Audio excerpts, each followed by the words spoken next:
ఆయన అడిగిన బైసాబ్ ఏం బైసాబ్ నీ పేరేంది అన్న. సార్ నా పేరు మష్రత్ అలీ సార్ అన్నాడు.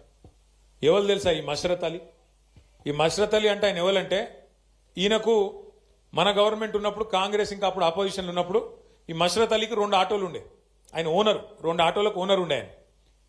అయితే ఈ మష్రత్ అలీ గారి ఆటోలోనే రాహుల్ గాంధీ ఎక్కిండు ఇది వరకు, ఇది ఎలక్షన్లకు మునుపు.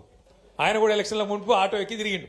మీకు ఇది ఇస్తాం అది ఇస్తాం, నెలకు 1000 రూపాయలు ఇస్తాం, అల్లం బెల్లం అని మాటలు చెప్పి రాహుల్ గాంధీ, రేవంత్ రెడ్డి చెప్పిన మాట కూడా కాదు, రాహుల్ గాంధీ చెప్పిండు మీకు మంచి చేస్తాం మమ్మల్ని గెలిపియండి అని. ఇదే మష్రత్ అలీ ఆటో ఎక్కిండు. అయితే ఆ బైసాబ్తో మాట్లాడుకుంటే నేను పోతున్నా. మరి ఏంది బైసాబ్ నువ్వు ఇప్పుడు ఏం చేస్తున్నావు అన్న. ఏం చేస్తా సార్, నాకు మీ గవర్నమెంట్ ఉన్నప్పుడు 2 ఆటోలు నాయి ఉండే సొంతం, ఇలా కిరాయి ఆటో నడుపుతున్నా సార్, 2 ఆటోలు అమ్ముకున్నా, ఇలా కిరాయి ఆటో నడుపుతున్నా అని చెప్పింది.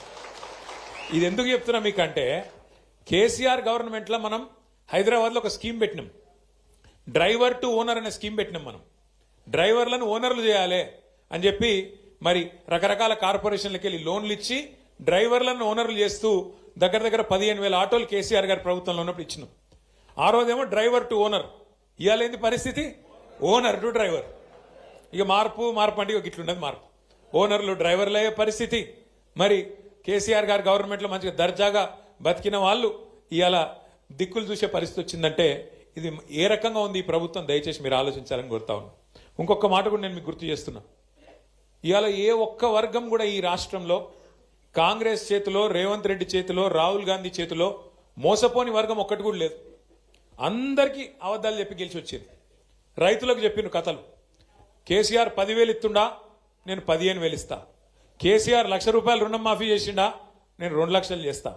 కేసీఆర్ కౌలు రైతులను పట్టించుకుంటలేడు, నేను కౌలు రైతులకు కూడా రైతు బంధు ఇస్తా, అసలు రైతుకి ఎంత ఇస్తానో కౌలు రైతు కూడా గంతే ఇస్తా అని 22 లక్షల మంది కౌలు రైతులకు ఉత్తరం మరీ రాసిండ్రు.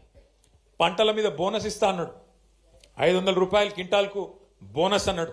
ఒక్కటన నెరవేర్చిండా ఇప్పటికీ? రైతు రుణమాఫీ గాలే, ఏదో అరకొర చారణ చేసిండు, బారణ గాలే. నేను ఉత్తగానే అంటలేను, అది కూడా అగాధం అంటలేను.